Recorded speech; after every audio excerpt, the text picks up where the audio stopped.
જણાવી દઈએ 8 વાગ્યા સુધીમાં 9 જેટલા જિલ્લાઓમાં વરસાદની આગાહી છે। ખેડા, પંચમહાલ, દાહોદમાં વરસાદની આગાહી છે। છોટાઉદેપુર, નર્મદામાં પણ વરસાદની આગાહી કરાઈ છે। તો સાથે તાપી, ડાંગ, સાબરકાંઠા, વડોદરામાં પણ વરસાદની આગાહી કરવામાં આવી છે।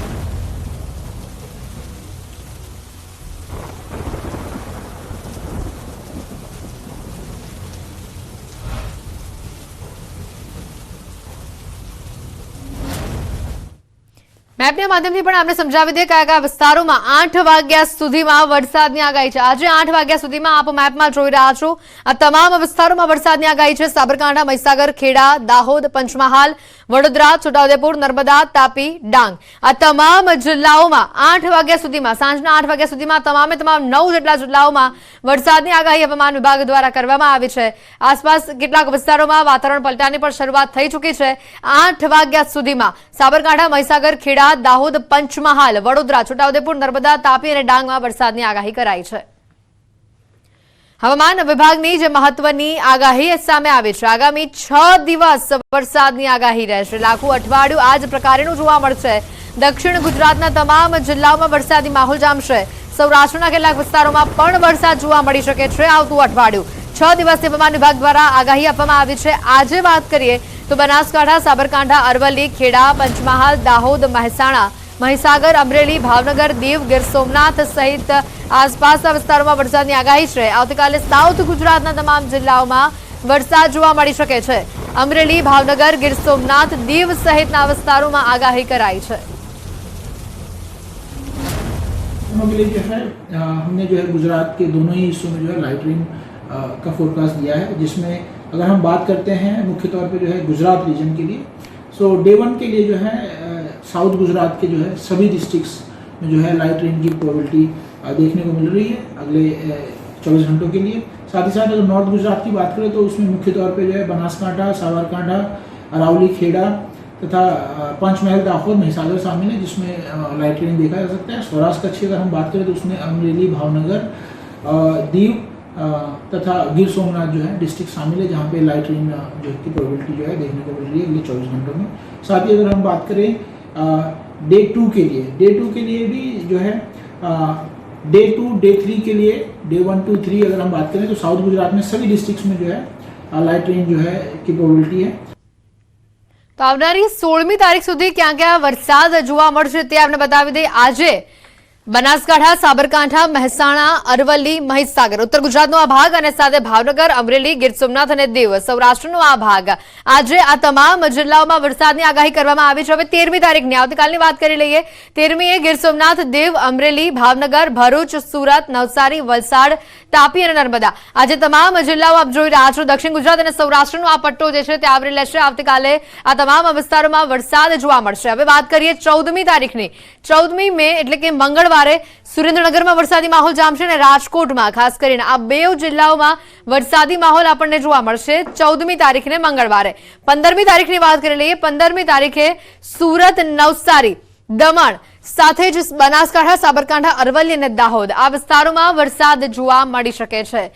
15મી તારીખે આ વિસ્તારોમાં વરસાદ જોવા મળશે। હવે વાત કરીએ 16મી તારીખની। 16મી મેના રોજ અમદાવાદમાં પણ વરસાદની આગાહી કરાઈ છે। જી હા, 16મીએ બનાસકાંઠા, સાબરકાંઠા, અરવલ્લી, ગાંધીનગર, અમદાવાદ સૌથી મહત્વના, આણંદ, દાહોદ, સુરત, તાપી, નવસારી, ડાંગ, વલસાડ અને દમણ આ તમામ જિલ્લાઓમાં 16મી તારીખે વરસાદ જોવા મળશે। અમદાવાદમાં પણ વરસાદની આગાહી આપવામાં આવી છે 16મી તારીખે।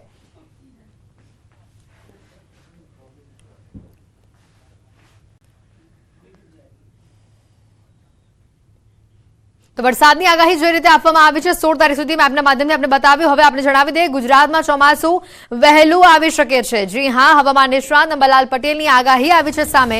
તારીખ 16 થી 24મી મે વચ્ચે અંદમાન નિકોબાર ટાપુ પર ચોમાસું બેસી જશે। 24 મે થી 5 જૂન સુધી ફરી ગુજરાતમાં વરસાદ થશે। રોહિણી નક્ષત્રમાં ગુજરાતમાં વરસાદ થઈ શકે છે। મેના અંતમાં અરબ સાગરમાં ચક્રવાત બની શકે છે।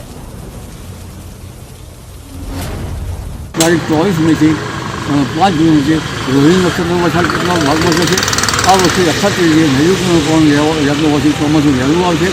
આ ઉપરાંત મેના અંતમાં જૂનની શરૂઆતમાં અરબ સાગરમાં ચક્રવાત થશે। 16મી મે થી બંગાળ ઉપસાગરમાં ચક્રવાત થવાની શક્યતા છે। 16 થી 24 મેમાં આંદમાન નિકોબાર ટાપુ પર ચોમાસું બેસી જશે અને આ ચોમાસું જે છે એ આજના દક્ષિણ સૂર્ય બેસી શકે, પણ આ ચોમાસું નિરંતર ચોમાસું ગણી ન શકાય. હવામાનની નોંધ પ્રમાણે જે ચોમાસું આવશે તે ચોમાસું ખરું ગણી શકાશે. વરસાદને લઈને તો આગાહી થઈ ગઈ, પરંતુ હજી સુધી ગરમી ગઈ નથી. ફરી ગુજરાતને આ ગરમી તપાવશે. 15 થી 20 મે ફરી ગુજરાતમાં ગરમી જબરજસ્ત જોવા મળશે. હવામાન નિષ્ણાત અંબાલાલ પટેલની આગાહી છે. મધ્ય ગુજરાતના ભાગોમાં આકરી ગરમી પડશે. મધ્ય ગુજરાતમાં 43 ડિગ્રીને પારો પહોંચે તેવી પણ શક્યતા. કેટલાક ભાગોમાં પારો 44 ડિગ્રીએ પણ પહોંચી શકે છે. ઉત્તર ગુજરાતમાં 43 ડિગ્રીએ પારો જોવા મળી શકે છે. તારીખ 15 થી 20 17 20માં ભારે ગરમી આખી ગરમી આવશે. મધ્ય ગુજરાતના ભાગમાં મધ્ય મુસલમાનમાં 43 ડિગ્રી સેલ્સિયસ જેવું થવાની શક્યતા છે. કેટલાક ભાગમાં 44 ડિગ્રી સેલ્સિયસ જેવું થવાની શક્યતા છે. ઉત્તર ગુજરાતના ભાગમાં 43 ડિગ્રી સેલ્સિયસ. અંબાલાલ પટેલ બાદ હવે હવામાન નિષ્ણાંત પરેશ ગોસ્વામીની પણ આગાહીને સાંભળી લેજો. 5 દિવસ ભયંકર વરસાદની આગાહી કરવામાં આવી છે. ભારે ગાજવીજ અને તોફાનની સાથે વરસાદ પડશે. રાજ્યના અનેક ભાગોમાં 12 મે થી લઈને 16 મે સુધી વરસાદ થવાની શક્યતા છે. મહારાષ્ટ્રમાં સર્જાયેલા સિયોઝોનની વાતાવરણ પર અસર છે. ગુજરાતના તમામ વિસ્તારોને આવરી લેશે વરસાદ. સૌરાષ્ટ્ર, કચ્છ, દક્ષિણ મધ્ય ગુજરાતમાં પણ વકી કરવામાં આવી છે. તો આજે રાજપીપળા, છોટાઉદેપુરમાં વરસાદની આગાહી કરાઈ છે. પ્રી મોન્સૂન એક્ટિવિટીના ભાગરૂપે હશે અને આ વરસાદની અંદર ભારે ગાજવીજ અને પવન સાથે તોફાની વરસાદો પડે તેવી શક્યતાઓ છે. ખાસ કરીને આજે 12 મે થી લઈ અને 16 મે 2024 સુધી આ રીતે વરસાદની શક્યતાઓ રહેલી છે. જેની અંદર ખાસ કરીને આમ જોવા જઈએ તો છેલ્લા ઘણા સમયથી 40 ડિગ્રી કરતા પણ ઊંચા તાપમાનની અંદર રાજ્ય છે એ શેકાઈ રહ્યું છે. ત્યારે અત્યારે મહારાષ્ટ્ર ઉપર એક હવામાનની અસ્થિરતા ઊભી થઈ છે.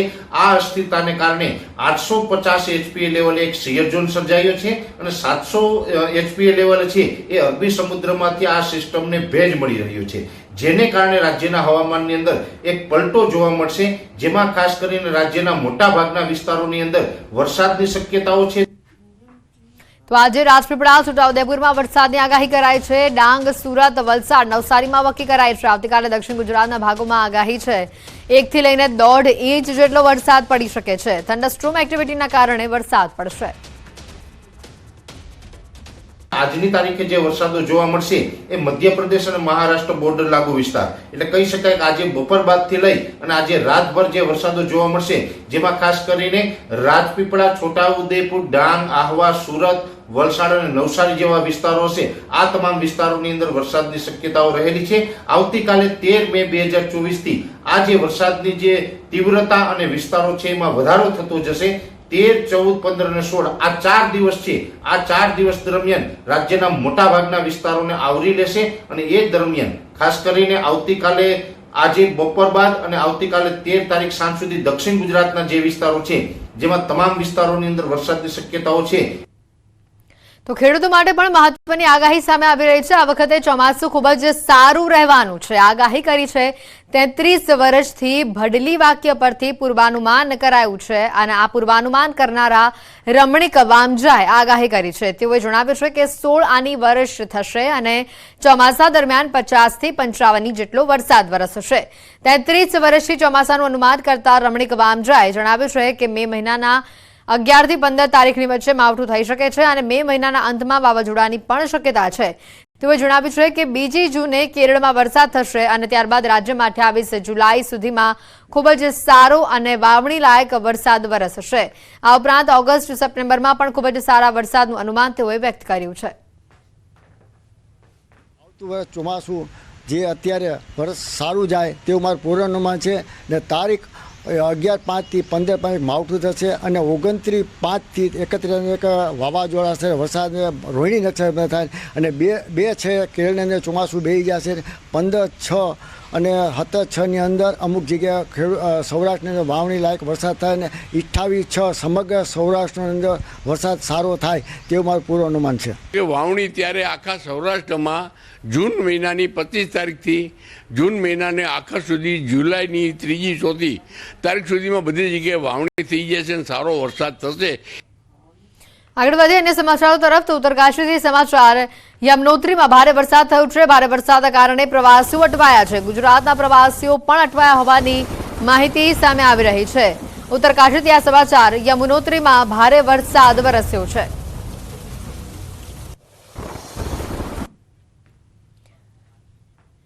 તો વરસાદની સાથે કરા પણ પડ્યા હોય તેવા પણ આ કેટલાક દ્રશ્યો અને વરસાદ પડતા પ્રવાસીઓ અટવાયા છે. આ જોઈ શકાય છે, આજે વિડીયો સામે આવ્યો છે. કેટલી મોટી સંખ્યામાં બસ અને ગાડીઓની આ કતારો જોવા મળી રહી છે. મોટી સંખ્યામાં પ્રવાસીઓ અટવાયા છે અને આ પ્રવાસીઓમાં ગુજરાતના પ્રવાસીઓ પણ હોવાનું સામે આવ્યું છે. ઉત્તર કાશીથી આ દ્રશ્યો યમુનોત્રીમાં દર્શન કરવા જતા જે પ્રવાસીઓ છે તે અટવાયા છે. ભારે વરસાદના કારણે પ્રવાસીઓ અટવાયા છે. દાહોદમાં ગઈકાલે પડેલા માવઠાના કારણે મોટા પાયે નુકસાન થયું છે. એપીએમસીમાં ખુલ્લામાં પડેલો માલ પલળી જતા લાખો રૂપિયાનું નુકસાન થયું છે. ખુલ્લામાં પડેલા માલની વ્યવસ્થા કરે તે પહેલા જ વરસાદ પડતા ખુલ્લામાં પડેલી તમામ જણસી તરબોળ થઈ ગઈ. ત્યારે વેપારીઓ કહી રહ્યા છે કે હાલ સિઝન છે એટલે મોટા પ્રમાણમાં ખેડૂતો માલ લઈને આવી રહ્યા છે. ગઈકાલે વરસાદ પડ્યો. વરસાદ તો પડવાનો કોઈ એવો માહોલ જ નહોતો. બપોર એટલો બધો તડકો હતો અને માલની આવકો ફૂલ પ્રમાણમાં છે અને માલ જગા ન હોવાને કારણે બહાર રાખીએ અને ઓચિંતો વરસાદ આવે એવું કોઈ ધારણા નહોતી અને વરસાદ જેવું થયું એટલે અમારે અવેરવા માટે આજુબાજુ વ્યવસ્થા કરવી પડી પણ બચી શકે એવું નથી. બધો માલ બહાર છે. હમણાં કોઈ જગાને અભાવ છે. આ વખતના વરસાદમાં દેખવા જઈએ તો આ એક તમારી આગળ જ એક તુવરનો મોટો ઢગલો હતો. એ ઢગલાના અંદર કાલે પાણી પડ્યું. ચણા છે, તુવેર છે, ઘઉં છે, મકાઈ છે, ડાંગર છે, અનેક આવા પાકો જે માલો પડ્યા હોય ઊભા જે બહાર પડ્યા હોય તે બધા પલળી ગયા છે અને એમાં બહુ મોટું નુકસાન થયું છે. ગુજરાત રાજ્યમાં ગતરોજ સાયક્લોનિક સર્ક્યુલેશનની અસર જોવા મળી હતી. દાહોદ જિલ્લામાં પણ ગતરોજ જે અચાનક વરસાદ ખાબક્યો હતો અને અચાનક વરસાદ ખાબક્યો ત્યારે એપીએમસી દાહોદ ખાતે પણ મોટા પ્રમાણમાં નુકસાન થવા પામ્યું હતું. અત્યારે આપ આ જોઈ રહ્યા છો કે જે સોયાબીન છે, સોયાબીન જે ભરવાની કામગીરી ચાલી રહી છે. સોયાબીન ભરવાની કામગીરી વેપારીઓ દ્વારા સાવચેતીના ભાગરૂપે તમામ જે સોયાબીન ખુલ્લું છે તે ભરવાની કામગીરી ચાલુ કરી દીધી છે. આપણી સાથે અહીંયા વાઇસ ચેરમેન છે, તેમની સાથે વાતચીત કરીશું. શું નામ છે તમારું? હું APMC Dahod vice chairman Kailashbhai Khandelwal.